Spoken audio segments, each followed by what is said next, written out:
की तुम्ही 40 वर्ष सत्ता भोगल्यानंतर आजही विट्यात मूलभूत प्रश्न असा आहे की पाणी येत नाही, रस्ता नाही आणि गटर नाही. मग हे अपयश नाही का?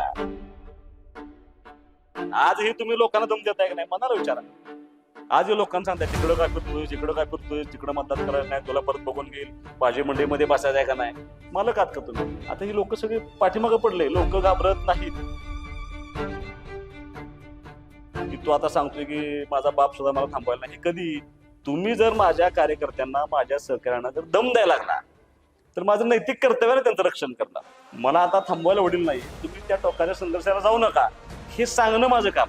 तुम्ही दुसरा आरोप केला की माझी नक्कल केली आणि सुहास बाबांनी माझी नक्कल केल्यामुळं मला अत्यंत वेदना झाली. तसं ज्या वेळेला अनिल भाऊ हॉस्पिटलमध्ये ऍडमिट होते त्यावेळेला तुमचे चिरंजीव आता पोटनिवडणूक लागते, आता हे काय म्हातारं माघारी येत नाही असं म्हणत होते ना.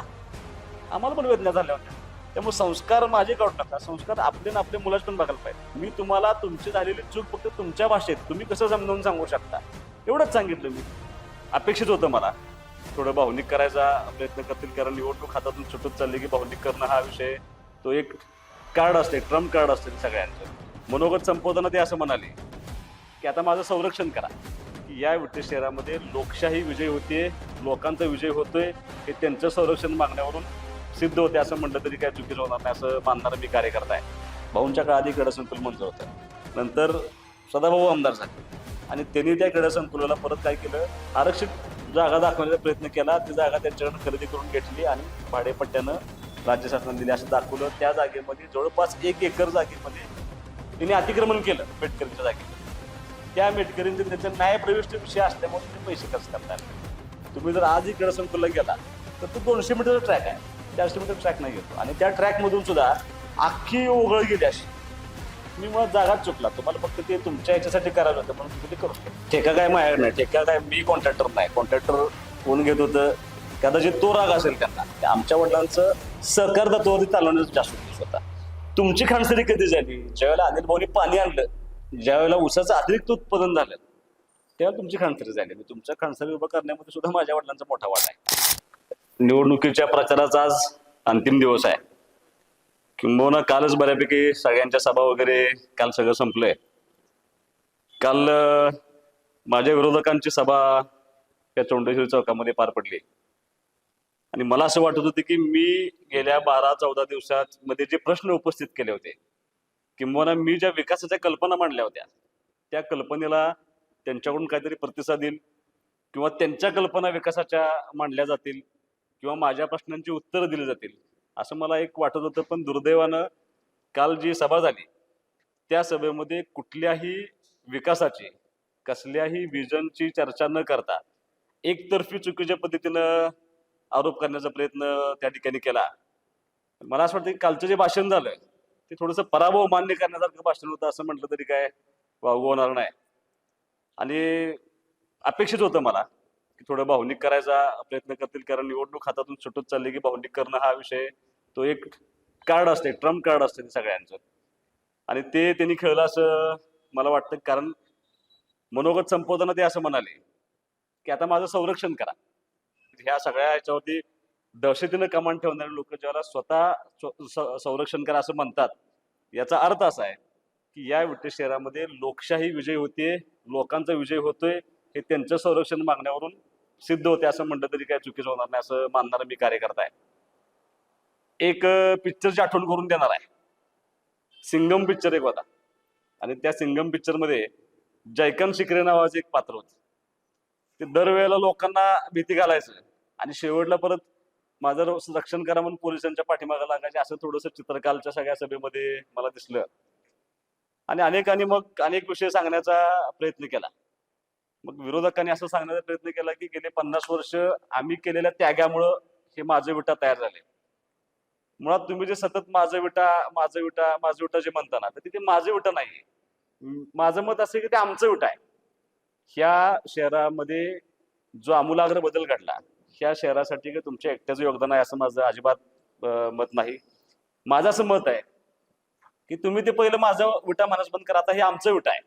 आणि तुम्ही असं सांगितलं की आमच्या त्यागामुळं हे विटा शहराची निर्मिती झाली किंवा विटा शहर उभा राहिलं असं तुम्ही सांगितलं. आणि मला असं वाटतंय की हे तुम्ही काय ह्या शहराचा त्याग केलेला नाही, तुम्ही ह्या शहराचा उपभोग घेतलाय. तुम्ही ह्या नगरपालिकेच्या सत्तेच्या माध्यमातून ह्या शहराचा उपभोग घेण्याचा प्रयत्न केला. तुम्ही त्यागलं काहीच नाही, तुम्ही भोगलंय खूप. आणि खऱ्या अर्थानं कोणी म्हणजे कोणाकोणाचं योगदान आहे, मी तुम्हाला काही नावं वाचून दाखवतो. खऱ्या अर्थानं ज्यांच्या त्यागातून हे शहर उभं राहिले अशी खूप सारी मंडळी आहेत. स्वर्गीय आबासाहेब पाटील असतील, MP कदम होते, DP कदम होते, श्रीपती गायकवाड होते, आत्माराम शेतोळे होते, आनंदराव पाटील होते, विठू चौगुले गायकवाड होते, बाबूराव पाटील होते, फुलशेन शेठ शहा होते, जगन्नाथ तात्या कदम होते, आप्पासाहेब तळेकर होते, रामभाऊ तात्या देवटे होते, चंतपंत अण्णा गुळवणे होते, बंडोबा कोरे होते, दादासाहेब बर्वे होते, भाऊसाहेब बंडारे होते. अशी अनेक कुटुंब ह्या लोकांच्या त्यागातून खऱ्या अर्थानं हे शहर उभं राहिले. पण दुर्दैवानं काल तुम्ही यातलं एकही नाव घेऊ शकला नाही. तुम्ही एकाधिकारशाहीनं हे सगळं मी उभं केलंय आणि सगळं माझं आहे ह्या आविर्भावामध्ये काल तुम्ही तुमचं मनोगत त्या ठिकाणी व्यक्त केलं. आणि चला ना, ह्या लोकांचं योगदान असेल, त्याग काय असतो तुम्हाला मी मुद्दाम सांगतो. हे श्रीपती गायकवाड आणि MP कदम यांच्या कुटुंबानं त्याग केला ना. ही दोन माणसं या शहराच्या जडणघडणीमध्ये खपली गेली ना, यांची हत्या झाली. खरा त्याग काय असतो हे त्या दोन कुटुंबाच्या माध्यमातून आपण त्यांच्याकडून धडा घेतला पाहिजे की त्याग जो केला तो या दोन कुटुंबाच्या माध्यमातून त्याग केला होता. आणि मग विकासाचे मुद्दे बाजूला ठेवून आरोप प्रत्यारोप सुरू झाले. आणि नेहमीप्रमाणे माझ्यावरती एक आरोप केला की सुहास बाबर घरं फोडतो. आता याचं उत्तर मी प्रत्येक सभेमध्ये दिलंय की मी 13 नंबर प्रभागमधून भालचंद्र कांबळेला सगळ्यात आधी उमेदवारी जाहीर केली होती. तो प्रभाग बदलून गेला होता. तुम्ही परत त्याच्या भावाला त्या ठिकाणी नेऊन उभा केलं. मला सगळे सांगत होते कृष्णात अण्णांना उभा करा, त्यांच्या पुतण्यांच्या विरोधात मी नाही म्हणून सांगितलं. अण्णांचं वय झाले, अण्णांना मी काय त्या ह्याच्यात पाडणार नाही. शरद सूर्यवंशीची उमेदवारी 12 मध्ये आम्ही आधी जाहीर केली होती, तुम्ही त्याचा भाऊ त्या ठिकाणी उभा केला. हे पाप भाऊभावांच्यात बांधणं लावणं, घरं फोडणं हे तुम्ही करताय. मी तुमच्या पुतण्यांच्या विषयी पण सांगितलं की ती माझ्याकडे कामाला येत होती, मी त्यांचं काम करून तुमच्या कुटुंबामध्ये आहे असं सही सलामत आणून सोडले. मी कधीही त्यांना माझ्या पार्टीत या तर काम करतो असलं कधी सांगितलं नाही. पण त्याच्यापेक्षा महत्वाचं काय होतं की घरं फोडण्याचे जनक तुम्ही आहात. तुम्हाला कदाचित आठवत नसेल, श्रीपती गायकवाडांचे जे वारसदार होते अनिल भैया गायकवाड यांच्या विरोधात सर्वात प्रथम तुम्ही अशोक गायकवाडांना उभं केलं होतं. की भाऊभाऊंच्या तुम्ही सगळ्यात पहिले तुम्ही काल म्हणाला की इतिहासात पहिल्यांदा असं घडलंय की भावाच्या विरोधात भाऊ उभा राहिला, तर असं नाही. याचे जनक तुम्ही आहात. अनिल भैया गायकवाडांच्या विरोधात अशोक गायकवाडांची निवडणूक तुम्ही लावली होती. विजयी झाल्यानंतर त्यांचा बोर्ड होता, अजूनही जखमा ओल्या आहेत अशा बोर्ड त्या काळी त्यांनी लावला होता. म्हणजे ह्या खऱ्या अर्थानं मला असं वाटतं की घरं फोडण्याचा सुद्धा जबाबदारी की तुमच्या, याचा माझ्याशी याचा काही संबंध नाही. अनेक वेळा तुम्ही अनेक मुद्द्यांची चर्चा करताना तुम्ही असं म्हणलं की 1980च्या पूर्वी माझं घर आहे, तुझा जन्म पण झाला नव्हता, त्यामुळे सगळं मोकळं असल्यामुळे पार्किंग सोडलं नव्हतं. त्या दरम्यान तुमच्या आसपासच्या बऱ्याच लोकांनी घरं बांधली होती, त्यांच्या घराला पार्किंग आहे की. आणि मी तुमच्या घराला पार्किंग नव्हतं असं म्हणलंच नव्हतं. तुमच्या घराला पार्किंग होतं, तुम्ही आता बंद केलं ते पार्किंग. आणि मग तुमच्या गाड्या या रस्त्यावरती उभा असतात. एक गाडी बसली पार्किंग होतं तुमच्या घरात, तुम्ही ते बंद करून तिथं ऑफिस केलं आणि तुमच्या सगळ्या गाड्या बाहेर. मी तुम्हाला पार्किंग नाही असं म्हटलं नाही. आता तुम्ही किती 100 गाड्यांचं पार्किंग बसेल एवढं, पण ते बाहेर बांधलं ना हरेवाडीला. आम्ही गावात राहतोय, आमची अडचण झाली ना. आम्हाला पार्किंग ट्रॅफिक ही समस्या आम्हाला भेडसावतात. आम्ही ते मुद्दे मांडतोय लोकांच्या समोर, लोकांना अपील होत आहेत, त्यात आमचा दोष नाही. मी प्रत्येक वेळेला सांगतोय की नगरपालिकेनं जागा ताब्यात घेतल्या नाहीत, आपल्याला डेव्हलप नाही करता आलं. तुम्ही काल भाषणामध्ये असं सांगितलं की पंचमुखीच्या पाठीमागे एवढी मोठी जागा आहे आणि तिथं मल्टीस्टोरी पार्किंग उभा करतात. आता तिथं जे गाळे होते, जिथे जे व्यवसाय चालवत होते, ते खरेदी कोणी केलं, ते पाडलं कोणी? ते खरेदी तुम्ही केलं होतं ना. मग तुम्ही पार्किंगसाठी खरेदी केलं होतं का? नव्हता ना. तुमचा उद्देश पार्किंग करणं हा नव्हता. तुमचा उद्देश ते कमर्शियल कॉम्प्लेक्सेस बांधण्याचा होता. मग आता त्याच्यावरती तुम्ही आज मतदानाच्या आदल्या 2 दिवसामध्ये तुम्ही लोकांना सांगताय की तिथं पार्किंग उभा करायचं होतं, तिथं आम्ही उभा केलं असतं. मला असं वाटतं की मी जे मगासपासून म्हणतोय की तुम्ही नगरपालिकेची सत्ता भोगली, तुम्ही ती पार्किंगची जागा असेल, त्या पॉवर हाऊस, ज्या पॉवर हाऊसच्या म्हणजे ज्या पॉवर हाऊस मध्ये त्याला लाईट दिली गेली होती व्यवसायांना घरांना, त्या पॉवर हाऊसच्या जागेचं सुद्धा तुम्ही त्या ठिकाणी मात्र करून टाकलं. आज तुम्हाला पार्किंगचा साक्षात्कार झालाय. तिथं देवस्थानच्या जमिनी कुठे गेल्या, यात्रा कमिटीच्या जमिनी कुणी खाल्ल्या? याला त्याग म्हणत नाहीत, याला भोग म्हणतात असं मानणार मी कार्यकर्ता आहे. आणि सारखं माझं बेटा. मग कोविडच्या काळामध्ये कुठं होतं बेटा? कोरोनाच्या काळामध्ये तुम्ही बाहेर सुद्धा आला नाही, तुम्ही दुर्लक्षित केलं सगळं. तुम्ही नगरपालिकेच्या माध्यमातून एक हॉस्पिटल उभं करायचं नाटक केलं, तुम्हाला प्रांतांनी तहसीलने दंड केला 12 लाख रुपये, की तुम्ही या विद्यार्थ्या लोकांच्याकडून चुकीच्या पद्धतीने पैसे घेतले, म्हणून तुम्हाला दंड केला. त्यावेळेला आम्ही जबाबदारी घेऊन फिरत होतो सगळीकडे, आम्ही लोकांना मदत करण्याचा प्रयत्न करत होतो. तुम्ही कोविडच्या काळामध्ये घरात बसला होता. परत आरोप केले की आम्ही गाव सगळं शांत ठेवायचा प्रयत्न करतो. परत माझ्यावर आरोप केला की मी असं भाषणात म्हटलो की मला आता माझा अडवायला बाप नाही. मी कधी म्हटलो? त्याची पार्श्वभूमी पण सांगायला पाहिजे ना. तुम्ही ज्यावेळेला असं म्हटला की तू आता सांगतोय की माझा बाप सुद्धा मला थांबवायला नाही, हे कधी? तुम्ही जर माझ्या कार्यकर्त्यांना, माझ्या सहकार्यांना जर दम द्यायला लागला तर माझं नैतिक कर्तव्य आहे त्यांचं रक्षण करणं.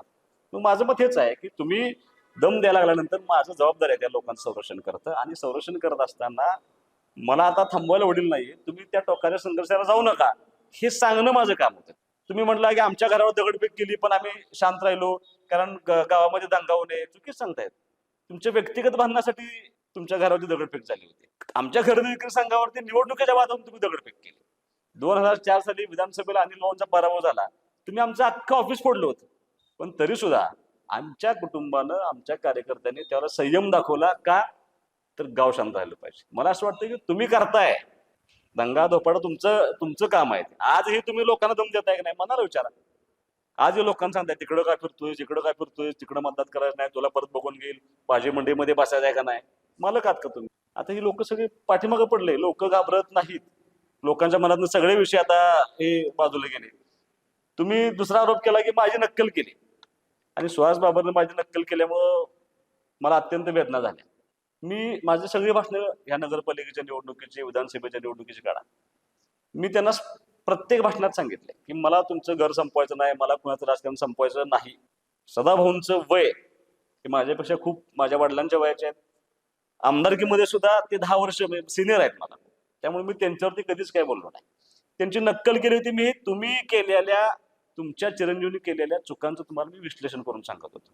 आणि जसं तुम्हाला वाईट वाटतंय तसं ज्या वेळेला अनिल भाऊ हॉस्पिटलमध्ये ऍडमिट होते त्यावेळेला तुमचे चिरंजीव आता पोटनिवडणूक लागते, आता हे काय म्हातारं माघारी येत नाही असं म्हणत होते ना. आम्हाला पण वेदना झाल्या होत्या. ज्या वेळेला अनिल भाऊ गेल्यानंतर पहिली निवडणूक लागली त्यावेळेला तुम्ही त्या निवडणुकीला उभा राहिला आणि तुम्ही गेलेल्या व्यक्तीवर सतत टीका करत राहिला. त्यावेळेला आम्हाला वेदना झाल्या नसतील, आमच्या कार्यकर्त्यांनी वेदना झाल्या नसतील, आम्हाला वेदना झाल्या होत्या.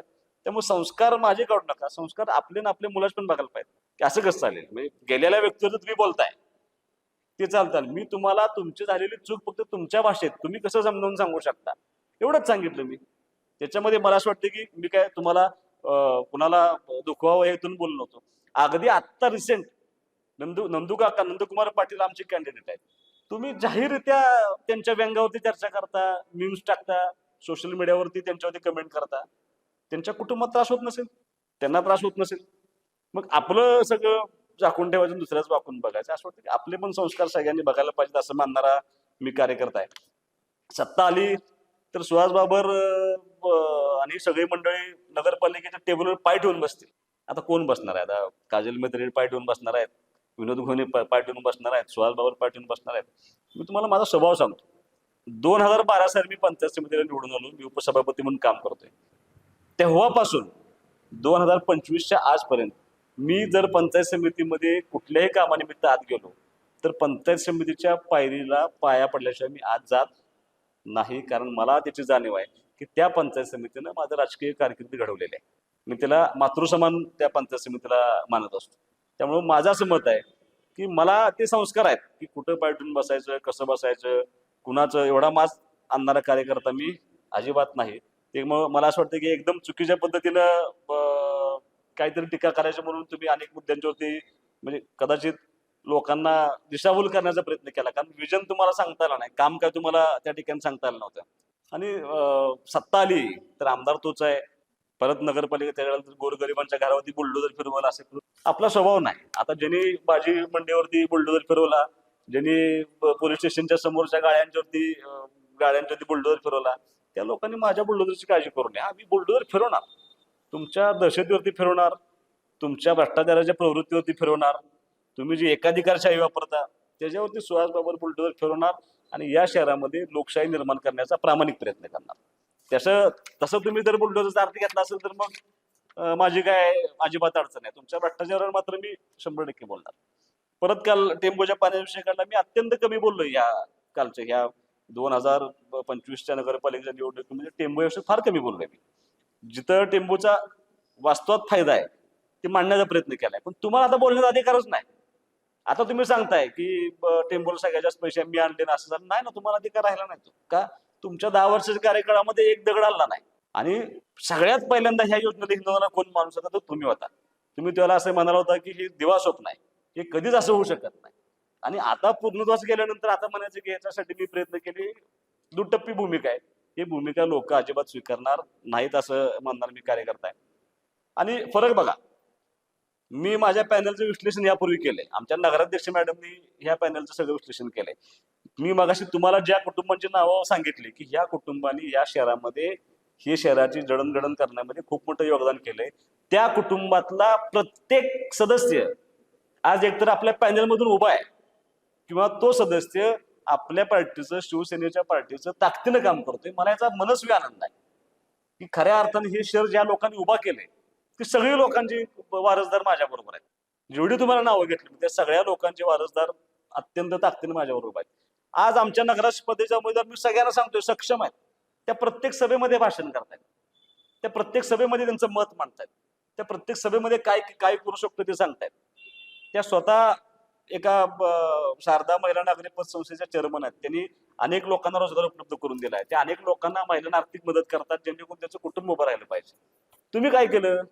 तुम्ही तुमच्या नगराध्यक्ष पदाच्या उमेदवाराला काल बोलायला संधी दिली का? का नाही दिली? त्या सक्षम नाहीत का? ओबीसीची महिला म्हणून दिली नाही? अशी काय तुमच्या मनामध्ये आहे का काय पाप दुर्दैवानं आहे असं तर ते पण सांगायला पाहिजे, द्यायला पाहिजे. तुम्ही सभेच्या समोर तुम्ही एवढ्या त्यांना संधी द्यायला पाहिजे असं माझं मानणारा मी कार्यकर्ता आहे. माझा भाऊ प्रत्येक भाषणात सांगतोय की जरी मी निवडून आलो तरी सुद्धा मी कुठल्याही सत्ता पदावरती जाणार नाही. माझी अशी इच्छा आहे की हे शहर सर्वसामान्य माणसांच्या लोकांच्या ताब्यात राहिलं पाहिजे, तिथला माणूस सत्तेत गेला पाहिजे, हे माझा भाऊ प्रत्येक सभेत सांगतोय. तुम्ही काय सांगताय? नगराच्या खुर्चीला माझी खुर्ची लावून बसणार आणि मी सगळं कारभार करणार का? उमेदवार सक्षम नाही? तुमच्या घरातला उमेदवार असेल तरच सक्षम, अन्यथा इतर कोण सक्षम नाही असं तुम्हाला म्हणायचं आहे का? मग जर सक्षम उमेदवार नाही तर का त्यांना दुर्दैवाने तुम्ही त्यांना उमेदवार दिली? का तुम्हाला फक्त सह्या दिलं पाहिजे? तुमचं ऐकणारेच लोक तुम्हाला पाहिजे असं तुम्हाला म्हणायचं आहे का? आता माझ्यावरती भाषण करत असताना एकदम माझे नगराध्यक्ष म्हणले की मी महिलांच्या निरंजनकडे बघून, तुम्हाला कोणी विचारलं होतं? एक्सप्लेनेशन कशासाठी देताय? शंका आहे का तुमच्या मनात? काय तुम्हाला ह्याविषयी कुणीच बोललं नव्हतं ना की मी निरंजनाकडे बघतो. मी तुम्हाला जर असं सांगायचं झालं की यामध्ये मी महिलांचा आदर करतो तर माझा तुम्हाला परत प्रश्न आहे की रुपाली मंथन बेटकरी ज्याला नगरसेविका होत्या त्या गरोदरपणाच्या रजेवरती असताना त्यांचं पद रद्द व्हावं म्हणून तुम्हीच प्रयत्न केले, तुम्हीच कलेक्टरना अर्ज दिला की ह्या गैरहजरीला त्यांचं पद रद्द करावं. तुम्हाला माहिती होतं त्या गरोदरपणाच्या रजेवरती आहेत, मग तुम्हाला त्याला महिलेची भावना दिसली नाही. अनिल आप्पांच्या मंडळी, नेहा डोंबी ह्या महिलाच होत्या, यांना उमेदवारी देतो देतो देतो म्हणत आणलं आणि त्यांचा विश्वासघात केला. मग तुम्ही महिलांचा विश्वासघात करताय, तुम्ही त्यांच्या भावनांशी खेळताय. मग एवढं सगळं असताना निरंजनकडे बघितलं काय नाही बघितलं काय? आणि तुम्हाला विचारलं होतं कोणी? हा चर्चेचा विषय नव्हता काय? कशासाठी तुझं एक्सप्लेनेशन काय मला माहित नाही. माझ्यावरती आरोप केला की सहानुभूतीमुळं विधानसभेची निवडणूक जिंकली. आता बरोबर 1 वर्षापूर्वी काय आरोप होता? ईव्हीएम मुळे जिंकली. ईव्हीएम केलं, हा निकाल जनतेचा नाही, मी मान्य करत नाही, हा ईव्हीएमचा कौल आहे तो त्यांना मिळालाय आणि तुम्ही ते डिक्लेअर करून टाकलं की मी डिक्लेअर करतो हा विजय ईव्हीएमचा विजय आहे. आता 1 वर्षापूर्वी ईव्हीएमचा विजय आणि आज बरोबर सहानुभूतीचा विजय, बरोबर 1 वर्षानंतर. मी मान्य करणार ना. पण त्या अनिल भाऊ गेल्यानंतर त्या वर्षभरामध्ये मी 1300-1400 कोटी निधी आणू शकलो ना त्या मतदारसंघाला. मी ते काम केल्याला दाखवले. सांगितलं मी माझ्या वडिलांचं नाव घेतलंय का? माझा जर समृद्ध वारसा असेल माझ्या वडिलांचा, माझ्या वडिलांनी त्याग करून समर्पित भावनेने जर जीवन जगलं असेल तर मी त्यांचा वारसा सांगायच नाही का? आज तुम्ही हनुमंतराव पाटील साहेबांचा वारसा सांगत नाही का? आता हनुमंतराव पाटील साहेबांचे पंतू आले ते पण सांगतात हनुमंतराव पाटील साहेबांचा वारसा. मग सहानुभूतीवरती राहायची का निवडणूक? मग तुम्ही सहानुभूती मिळवायचा प्रयत्न करत नाही. मला असं वाटतं की मी आत्ताच्या ह्या नगरपालिकेच्या निवडणुकीला मी कुठेही नाव घेतलेलं नाही. मी काल फक्त पहिल्यांदा भाषणात अनिल भाऊंचं नाव घेतलं की अनिल भाऊंचं असं स्वप्न होतं 2016च्या निवडणुकीमध्ये अनिल भाऊ सतत सांगायचे की मला हे शहर बारामती सारखं करायचं आहे आणि एक संधी मला द्या की मी बारामती सारखं शहर तुम्हाला मी करून दाखवतो. तेव्हा तुमचं भाषण असं होतं की आम्ही सिंगापूर करू, असं तुमचं भाषण होतं. आता झालं का सिंगापूर 9 वर्षामध्ये? शिंगणापूर तरी करायचं नाही झालं तसं ना. हे मोठ्या अडचणी आहेत. ते मला 42 मताचं मताधिक्य मिळालं. ॲरोगंट आहे सुहास बाबर. आता ॲरोगंट कोण आहे? पाटील की कुणाच्यात आहे? सगळ्या लोकांना माहिती आहे. म्हणजे मी आज प्रत्येक ठिकाणी फिरत असताना जे मला जाणवलं शहरामध्ये जो प्रतिसाद मिळाला त्याच्यात मला जाणवतं ना कोण ॲरोगंट आहे कोण आहे. मी 42 मताचं मताधिक्याचं एक्सप्लेनेशन कधी देतो त्याची पार्श्वभूमी पण तुम्ही सांगायला पाहिजे. तुम्ही आज परत तेच भाषणं करताय जी भाषणं 2004 साली केली होती ती तुम्ही 2025च्या निवडणुकीला तीच भाषणं करताय की बाहेरचे आहेत. ह्यांच्या ताब्यात काय द्यायचं नगरपालिका? ह्यांचा काय संबंध आहे? मी तुम्हाला हे सांगतो, हे मुद्दे मागं पडलेत.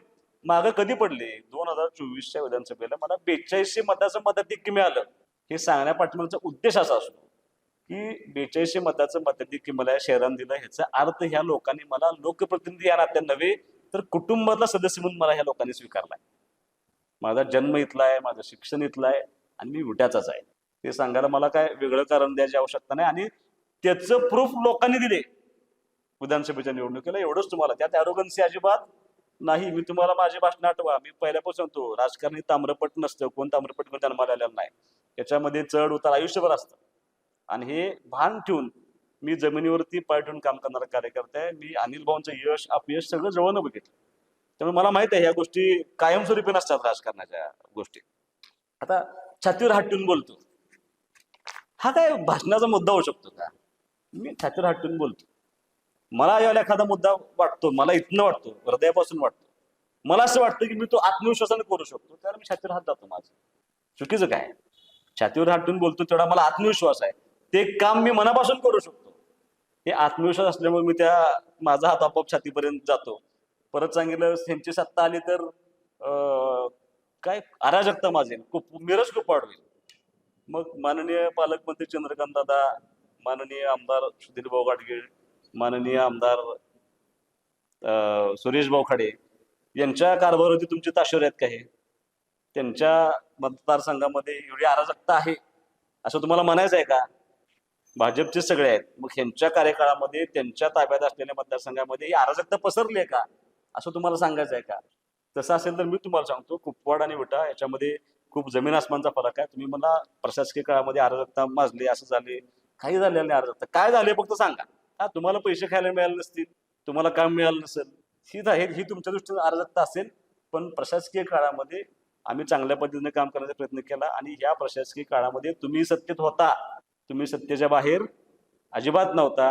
तुमचे चिरंजीव खुर्ची लावून तिथे सीओ साहेबांच्या जवळ बसून त्यांचं काम करून घेण्याचा, त्यांना जे पाहिजे ते करून घेण्याचा प्रयत्न करत होते. सीसीटीव्ही फुटेज जर काढलं तर तुम्ही त्या विषयात अडचणीत याल असं मानणारा मी कार्यकर्ता आहे.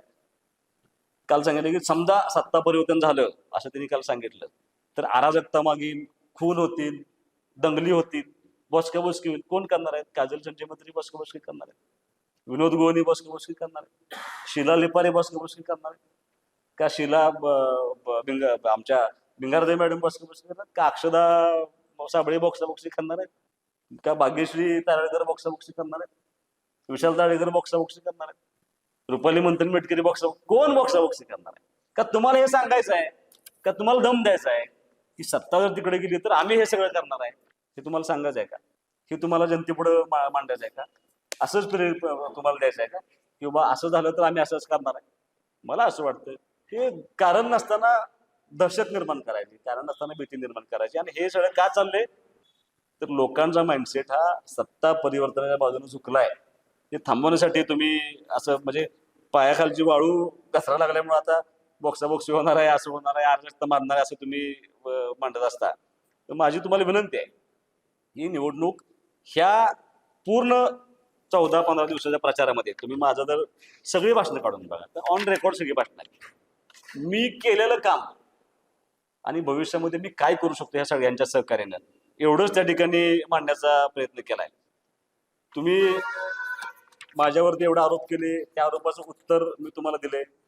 तुमच्यावरती मी जे प्रश्न उपस्थित केलेत दुर्दैवानं त्या प्रश्नाचं एकही उत्तर तुम्हाला देता आलं नाही. उलट तुम्ही सभेचा जास्तीचा वेळ हे एक्सप्लेनेशन देण्यामध्ये घालवला आणि माझ्यावरती चुकीच्या पद्धतीने आरोप करायचा प्रयत्न तुम्ही त्या ठिकाणी केला होता.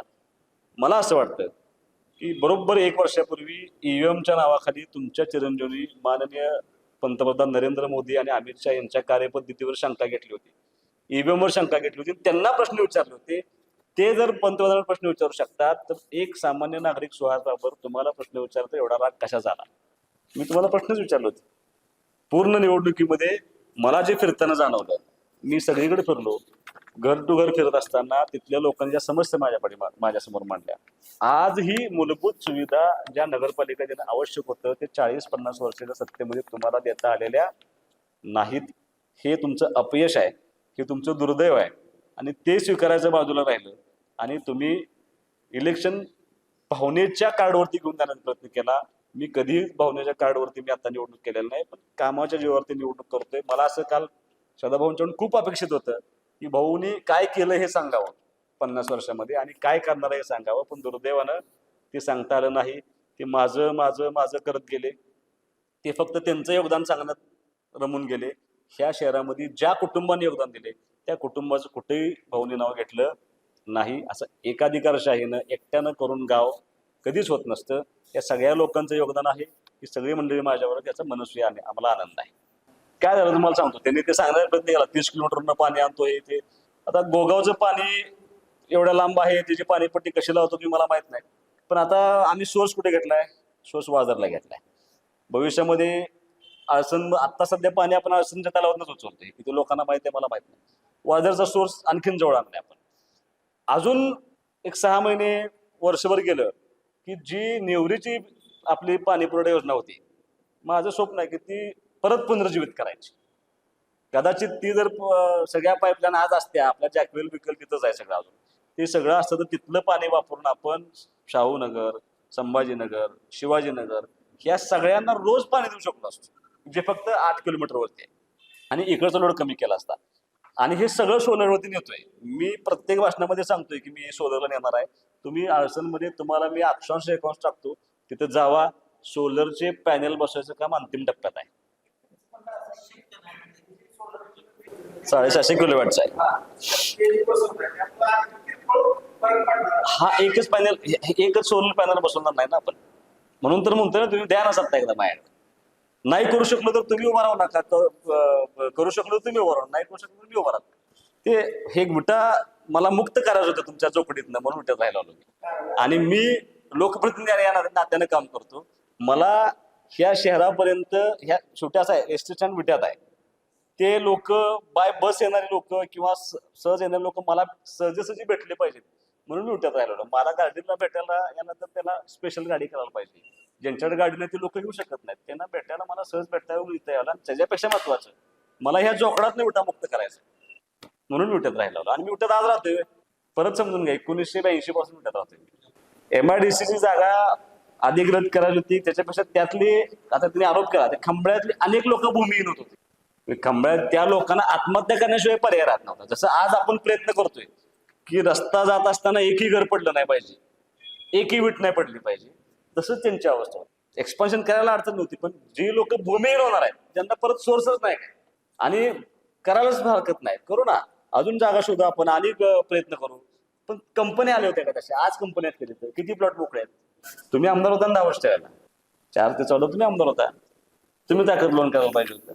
आणि मुळात कंपन्या येतात, मी तुम्हाला सांगतो, कंपन्या कधी येतात, तुम्ही आमदार होता तेव्हा पाण्याचं काहीच काम झालं नाही. मुळात त्यासाठी बेसिक गोष्टी, इन्फ्रास्ट्रक्चर, तुमचं रस्ते कनेक्टिव्हिटी पाहिजे, तुम्हाला लाईटची स्वयंपूर्णता पाहिजे, तुम्हाला पाण्याची स्वयंपूर्णता पाहिजे, ती आज निर्माण झाली. अनिल भाऊंच्या 10 वर्षाच्या आमदारकी मधल्या काळामध्ये निर्माण झाली. आता आपण कंपन्यांना इन्व्हाइट करू शकतो, एक कंपनी येईल ना. आणि माझा शब्द आहे, विधानसभेत निवडणुकीत माझा शब्द आहे. तुम्हाला तेच सांगतो ना, सगळं त्यांना सांगायचं. मी सत्ता आली तर मी करणार ना. मग आमचा प्रयत्न असा आहे की त्या 7 एकरामध्ये तुम्ही आता सीओना, तुम्ही आता आज आचारसंहिता आहे, पण आचारसंहिता संपल्यानंतर तुम्हाला विश्वास घालून येतो सीओच्या बरोबर. आपलं 14 कोटी रुपये राज्य शासनाकडून येणं आहे. त्या येण्यामध्ये आपण त्यांना एक लॉस टाकास विनंती करतोय की सोलरचं युनिट तुम्ही उभा करू शकता. आणि त्या 7 एकरामध्ये 2 मेगावॅटचं लाईट आमचं मध्ये नुसतं पाणीपट्टीचं नाही, फक्त नळ पाणी पुरवठा योजनेची लाईट नाही, तर आपली जी स्ट्रीट लाईट आहे ती सुद्धा शोधायला नेता येते का, हा आमचा प्रयत्न आहे. आणि खरोखर सोलर म्हणजे जसं आता जे उमेदवार आहेत, एक माधव रोकडे नावाचे उमेदवार आहेत, त्यांना एक 2.5 कोटीचं सोलर लॅम्पचं काम मिळालं होतं. कुठं आहेत सोलर लॅम्प? एकही सोलर लॅम्प कुठ्यात नाही. असला सोलर मी काय उभा करणार नाही. मी ऍक्च्युअल सोलर उभा करणार आहे. त्याचं आता 700-750 किलोचं काम चालू आहे.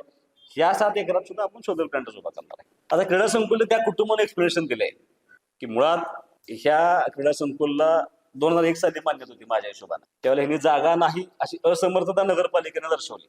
भाऊंच्या काळात क्रीडा संकुल मंजूर होतं. नंतर सदाभाऊ आमदार झाले आणि त्यांनी त्या क्रीडा संकुलाला परत काय केलं, आरक्षित जागा दाखवण्याचा प्रयत्न केला. ती जागा त्यांच्याकडून खरेदी करून घेतली आणि भाडेपट्ट्यानं राज्य शासनाने दिली असं दाखवलं. त्या जागेमध्ये जवळपास 1 एकर जागेमध्ये त्यांनी अतिक्रमण केलं मेटकरींच्या जागेमध्ये. त्या मेटकरींचे त्यांचा न्यायप्रविष्ट विषय असल्यामुळे तिथे पैसे खर्च करता आले. त्यामुळे क्रीडा संकुल तसंच राहिलं. तुम्ही जर आणि क्रीडा संकुलला जागा देत असताना तुम्ही जागा दिली की याच्यापेक्षा ती सोयीच आहे का हे बघायला पाहिजे होतं. तुम्ही जर आजही क्रीडा संकुलला गेला तर तो 200 मीटरचा ट्रॅक आहे, 400 मीटर ट्रॅक नाही येतो आणि त्या ट्रॅक मधून सुद्धा अख्खी ओघळ गेली अशी प्रचंड मोठा नाला त्या वडा त्यातनं गेलाय. मग कसं डेव्हलप होणार? तुम्ही मुळात जागाच चुकला. तुम्हाला फक्त ते तुमच्या ह्याच्यासाठी करायचं होतं म्हणून तुम्ही ते करून घ्या. मग नंबर कसं काय आला? आता जे 5 स्टार रेटिंग झाले ना ते प्रशासकीय काळात 5 स्टार रेटिंग झालं. आणि मी तुम्हाला यापूर्वी सांगितलं मी माझ्या भाषणात की ज्यावेळेला ती कमिटी तपासणीला आली होती त्यावेळेला त्यांचे निरोप होते कार्यकर्त्यांना की कचरा रस्त्यावर फेका, आणि ते फेकताना जे फोटो काढले आपल्या लोकांनी, खरेदी संघ पुढे गेलेलं नाही. ते इमारतीवर गेले असेल कदाचित, त्यांना माहित नाही की जिल्ह्यात सगळ्यात टॉपचा खरेदी विक्री संघ खानापूर तालुका खरेदी विक्री संघ आहे. त्याचा टर्नओव्हर किमान 25 कोटीच्या पुढेच आहे. त्यांच्या संस्था झाल्या. आता ते बघा, परत तुम्हाला सांगतो तुम्ही गफलत करताय राजकारण आणि व्यक्तिगत संस्था. माझं BMS कॉलेज आहे, मी एकदाही भाषणात सांगितलं नाही. माझं BSc नर्सिंगचं कॉलेज आहे, माझ्या 2 शाळा आहेत, माझं सिनियर कॉलेज आहे, माझं BCA आहे. हा व्यक्तिगत विषय झाला असं म्हणणार मी काय. त्याचा आणि राजकारणाचा त्याचा काही संबंध नसतो. तर माझ्या कानावर आलेला नाही, कारण ठेका काय माझ्याकडे नाही. ठेका काय, मी कॉन्ट्रॅक्टर नाही. कॉन्ट्रॅक्टर कोण घेत होतं कदाचित तो राग असेल त्यांना ठेका मिळाला नाही, तर कदाचित त्यांच्याकडे असेल. आता सुद्धा परत त्यांनी ते कचरा विल्हेवाट लावायचा ठेका परत त्यांच्याकडेच गेल्या वाटतं. अशोक भाऊंच्या संस्थान म्हणजे काय, बँक, दूध संघ, आता ते निवांत बोलू आपण ह्याच्यावरती. दूध संघ यांचं एक खानसरी आणि कॉलेज माझं सुद्धा आहे. संस्थात्मक जबाबदारी मी सांगितली. आमच्या वडिलांचं सहकार तत्वावरती चालवण्याचा जास्त उद्देश होता. तुमची खानसरी कधी झाली? ज्यावेळेला अनिल भाऊनी पाणी आणलं, ज्यावेळेला ऊसाचं अतिरिक्त उत्पादन झालं, तेव्हा तुमची खानसरी झाली. तुमच्या खानसरी उभं करण्यामध्ये सुद्धा माझ्या वडिलांचा मोठा वाटा आहे. हा पहिला मुद्दा. ज्या परिस्थितीमध्ये तुम्ही जे आरोप करताना, आता तुम्ही आमच्या आरोप केले संस्थांचं काय झालं? माझाही प्रश्न आहे. तुमच्या वडिलांच्या नावानं एक हनुमान बाजार होता, तो कुठं आहे? भरवळ यंत्रमाग नावाची एक यंत्रमाग संस्था होती, ती कुठं आहे का अस्तित्वात? आणि माझं मत उलट आहे. आम्ही माणसं उभा करायचा प्रयत्न करतो, आम्ही स्वतः उभा राहतो. माझं आता BMS कॉलेज आहे. मी असं तुम्हाला म्हटलं की ह्याच्यामुळे तुमच्या लोकांचा फायदा आहे, तर नाही ना, मी फुकट ऍडमिशन देत नाही कुणाला. ते देतात का? तुम्ही हा विचार करा ना. सुरेश शेंडेंचा दूध संघ आहे. सुरेश शेंडे आमचे सहकारी आहेत ना, आमचे कार्यकर्ते. आम्हाला आनंद आहे सुरेश शेंडेनं आज वैभव मित्रांची प्रायव्हेट सूतगिरणी आहे. आम्हाला आनंद आहे की वैभव मित्र आमच्या कार्यकर्त्यांनी सूतगिरणी. आता त्यांच्यातल्या काही चर्चा होत्या माहिती ना. अनिल अप्पांनी ज्या पद्धतीनं त्यांची प्रेस कॉन्फरन्स झाली, त्या प्रेसमध्ये उल्लेख करताना त्यांनी असं सांगितलं की आदल्या दिवशी रात्रीपर्यंत त्यांनी तुम्हालाच उमेदवारी आहे, तुमच्याविषयी ह्या तक्रारी होत्या, पण आम्ही आता ते मिटवलंय, आता तुम्हाला उमेदवारी करायची असं सांगितलं होतं ना. आता ते त्यांचं किती ठरलं होतं? अनिल अप्पांचं जे मी ऐकलं त्यात असं तर लेखी ठरलं होतं, 5 जागा आणि नगरपालिका उमेदवारी. असं लेखी असेल तर त्यांनी द्यायला पाहिजे होतं. राजकारण संपाल, एक अधिकारी राजकारण कसं संपू शकतो एखाद्या माणसाचं? आपली वर्तणूक राजकारण संपू शकतं आपलं. समजा सुहास बाबर चुकला तर माझं राजकारण संपेल. उद्या CEO तिथलं कोण आणि कोण आणून ठेवला तर माझ्या राजकारणाला फरक पडायचं कारण नाही. सोर्सच नाही तुमच्या गावात काम काय करायला. म्हणजे ह्या शहरामध्ये काम करताना मी तुम्हाला सांगितलं, मला सुद्धा वाटतं ना कन्स्ट्रक्टिव्ह काम करावं, की आता रस्ते गटर सोडून क्रीडा संकुला एखादं चांगलं मोठं ग्राउंड असावं, बगीचा असावा किंवा नाट्यगृह असावं. अनेक समाजाच्या, आता नाभिक समाजाची मागणी त्यांच्या सामाजिक सभागृहाची किती वर्ष आहे, किंवा बिरोबा मंदिराला कंपाऊंड करायचं आहे. जागा एकही जागा नगरपालिकेच्या ताब्यात नाही किंवा त्यांनी घेतलेल्याच नाही. मग आता ना इलाज असतो.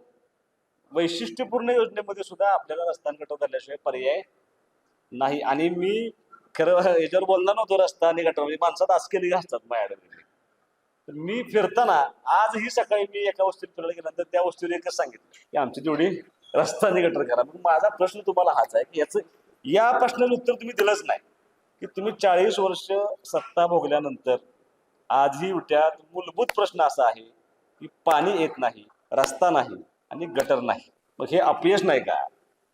याची जबाबदारी कोणी स्वीकारायला पाहिजे का नाही? चांगलं बसस्थानक पडलं ते बसस्थानक आता खूप नाही पतनराव कदम साहेबांनी ते बसस्थानक बांधलं होतं. आता त्या बसस्थानकाची इतकी सुंदर जागा आहे आपल्याला, तिथली पार्किंगची व्यवस्था, तिथे प्लॅटफॉर्म वाढवणं आवश्यक होतं, तिथं त्या वॉशरूमची संख्या वाढवणं व्यवस्थित होतं, ते दत्त मध्ये आम्ही तसंच इतका सुंदर प्लॅन केला. आणि परत कोणी आरोप केला रक्कम कमी झाली, त्यांना ते माहीतच नाही. रक्कम कमी झाली नाही, उलट ह्या शहराला येणारं जे ट्रॅफिक आहे किंवा ह्या शहरामध्ये फ्लोटिंग लोकसंख्या आहे त्याच्यावरती परिवहन डिपार्टमेंट ठरवतं की किती पैसे द्यायचे. त्यांनी पहिल्या टप्प्यात 15 कोटी दिले, आता 10 कोटी दिले, अजून 25 कोटी रुपये हे झाले. आणि सगळं बांधकाम झाल्यानंतर पूर्ण जे रस्ते आहेत अंतर्गत रस्ते ते पूर्ण कॉन्क्रीटीकरण होणार, त्याला 5 कोटी रुपये. असं 30 कोटीचा अख्खा प्लॅन आहे. ते बहुतेक अज्ञानात त्यांनी सांगितलेलं दिसतं. आणि चांगलं आणि बसस्थानक पाडणं आवश्यक होतं का नव्हतं मला? उलट अशोक भाऊनी काल भाषणामध्ये पतनराव कदम साहेबांचा एकेरी उल्लेख केला 3दा. ज्याचं नेतृत्व तुम्ही ज्यांचं मांडलं होतं त्याचा एकेरी उल्लेख करून येईल असं. आता मला सांगा, हे ॲरोगन्सी नाही? काय सांगायचं मला? आता तुम्ही सांगा ॲरोगंट कोण आहे? उलटा आघाड्यापेक्षा बस जास्त असेल तर तुमचं अभिनंदन, तुमच्या शाळेमध्ये मुलं जास्त तुमचं अभिनंदन. त्या शाळेतल्या मुलांची फी भरायची कॅपॅसिटी या पाण्यामुळे निर्माण झाली आहे, तेवढं डोक्यात ठेवा. म्हणून ती मुलं शिक्षणाला येत आहेत. आणि आनंद आहे ना मला, उद्या तुमच्या बसेस 300 जरी झाल्या तरी मला आनंद आहे. पण इथं बस दिल्या पाहिजे, आम्ही आणतोय ना. मी परत 10 बसेस आणल्या नवीन. तुम्ही व्यक्तिगत व्यवसाय आणि राजकारण ह्याची गफलत करताय, ते करायला नाही पाहिजे. माझा आज BMS कॉलेज आहे, उद्या आणि मी काहीतरी वेगळं काढलं, तो माझा व्यक्तिगत व्यवसाय झाला. मग माझं 1,500 पोरं येऊन जाऊन करतातच करोस. मी राजकारणात नाही कधी म्हटलं. परत माझं म्हणणं असं आहे की तुम्ही ते पगारावरचे शिक्षक आपल्यातले किती आहेत? 100% तुम्ही आपल्या लोकांना, भूमिपुत्रांना नोकरी दिली आहे का? नाही दिली. सलग 5 वर्ष एखादा शिक्षक टिकलाय? नाही टिकला. तुम्ही आता मी भाषणाला असं सांगितलं होतं की मूळ व्यवसाय जे आपले होते ते पोल्ट्री आणि यंत्रमाग. पोल्ट्री आत्ता जरा बरं आहे, पण 12-13 हजार यंत्रमागापैकी 3-3.5 हजार यंत्रमाग फक्त शिल्लक राहिले आपल्या होत्या. दुर्दैवानं या यंत्रमाग व्यवसायावरती प्रचंड मोठी अडचण निर्माण झाली. आणि आपलं सगळं अर्थचक्र, ज्याला पाणी नव्हतं त्यावेळेला हे सगळं अर्थचक्र ह्या 2 व्यवसायावरती टिकून होतं. आज यंत्रमाग थांबलाय बऱ्यापैकी, पोल्ट्री थोडंसं चालू आहे. एकही नवी कंपनी, आता कंपनी हळूहळू यायला सुरुवात होईल. आत्ता जे अर्थचक्र सगळं चाललंय का नाही, माझं असं मत आहे की ते पूर्ण टेंबूच्या पाण्यावरती 4,500 एकरच्या आसपास क्षेत्र या विट्या शहराचं दिसतंय. तुम्हाला ग्रामीण भागात सांगत नाही मी. 6वा टप्पा पूर्ण आणि त्या 400-500 एकर वाढच होईल. आणि ह्या मागच्या वर्षीच्या ऊसाची 50 कोटी रुपये फक्त ऊसाची रक्कम आली विट्या शहरामध्ये. मी आता तुम्हाला तरकारी सांगत नाही, मग मिरची सांगत नाही, द्राक्ष सांगत नाही, तुम्हाला पटणार नाही, पण आपल्या लोकांनी सुपारीची शेती पण चालू केली. आता मी माझ्यावर प्रयोग केला, मी नारळाची शेती चालू करतोय. लोक आता वेगवेगळ्या शेतीकडे वळायला लागली. ह्या शेतीवरती अवलंबून असलेली कृषी सेवा केंद्राची दुकान आहेत ना, यांचं ट्रान्झॅक्शन 100-200 कोटीवर असेल. आणि ह्याची अवजारे जी विकली जातात, ट्रॅक्टर आहेत, अवजारे सगळी विकतात, ह्याचं ट्रान्झॅक्शन 200-300 कोटीचं ट्रान्झॅक्शन आहे. म्हणजे मला असं वाटतं की आता जो पैसा किंवा जी गर्दी दिसते ती सगळी ते कृष्णेच्या पाण्यावरती. आता तुम्हाला सांगितलं की माणसाचं उभं करायचं काम केलं पहिली गोष्ट. आणि माझं उलटं म्हणणं आहे, तुम्ही सेशन कोड आणण्यामध्ये आम्ही यशस्वी ठरलो. आता इथं जे मागासवर्गीय मुलांचं वसतिगृह आहे, 100 मुलांचं वसतिगृहाचे आपण नवीन मंजूर करून आणले. त्याचं मंजुरीचं पत्र तुम्हाला मी त्या ठिकाणी देतो. आणि हे कन्स्ट्रक्टिव्ह काम करत असताना उलट माझा तुम्हाला प्रश्न आहे, त्यावेळेला स्वतः दंगा झाला होता. ही प्रशासकीय इमारत बांधताना तुमच्या डोक्यात विजन नव्हतं. तुम्ही विटा शहर कधीच वाढणार नाही असं गृहीत धरून तुम्ही पुढे बांधलं आणि मागं जागा मोकळी ठेवली. तेच जर तुम्ही आज मागं सरकून बांधलं असतं तर आपल्याला चौक प्रशस्त करता आला असता, आपल्याला पार्किंगची व्यवस्था प्रशस्त करता आली असती. ते सोडून तुम्ही काय केले मला सांगा. बघा, 10 वर्षाच्या कारकिर्दीमध्ये एक प्रशासकीय इमारत आणि सगळे पिकअप शेड तालुक्यातले, त्यांचं माझं श्रेय त्यांना पूर्ण आहे. जेवढे तालुक्यात पिकअप शेड आहेत का नाही सगळे त्यांचे. एखाद दुसरंच आमच्या भाऊंचं असेल, माझ्या तर अजून एक पण पिकअप शेड दिलेला नाही. हे सोडून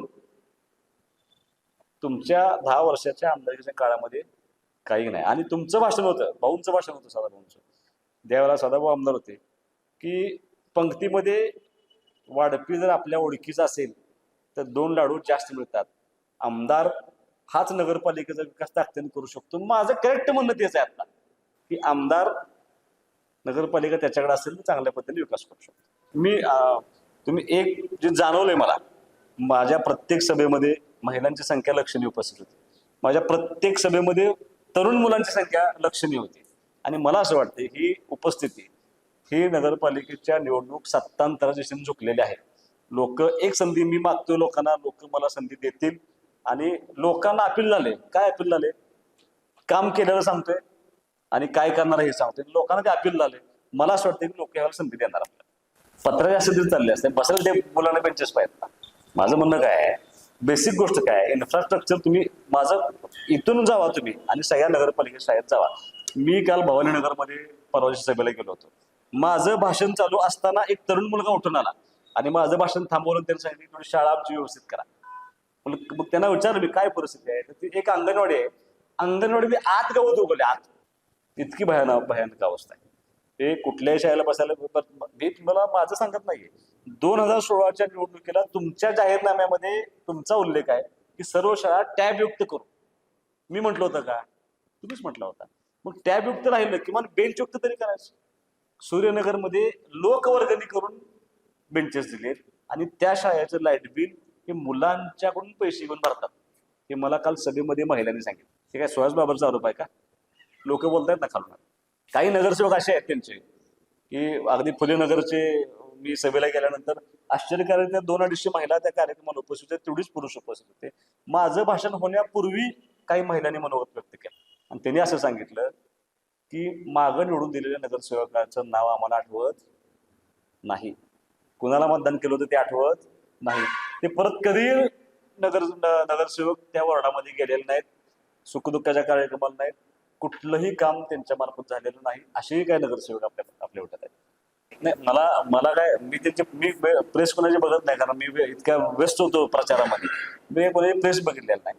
पण तसा आरोप असेल मी त्यांनी कुणी जागा घेतली कोणाची, दस्त बघायला पाहिजे ना, मग ठरल की दस्त झाला की नाही. ते दस्त बघितलं की मग ठरल. मी कागदपत्र बघतो आधी, जर दस्त असेल तर कळेल की दस्त झालाय का नाही झालाय, की खरंच 500 रुपये स्टॅम्पवरती आहे की नाही बघावं लागेल. ते दस्त बघून तुम्हाला सांगतो. तुम्हाला मी मुद्दा, ईश्वरपूर, मी बाहेर फार तुलना करत नाही, ईश्वरपूर आणि विटा फरक आहे की नाही मला सांगा. आपण आपली तुलना तासगावशी करण्यामध्ये मजा नाही, आपली तुलना जतशी करण्यामध्ये मजा नाही.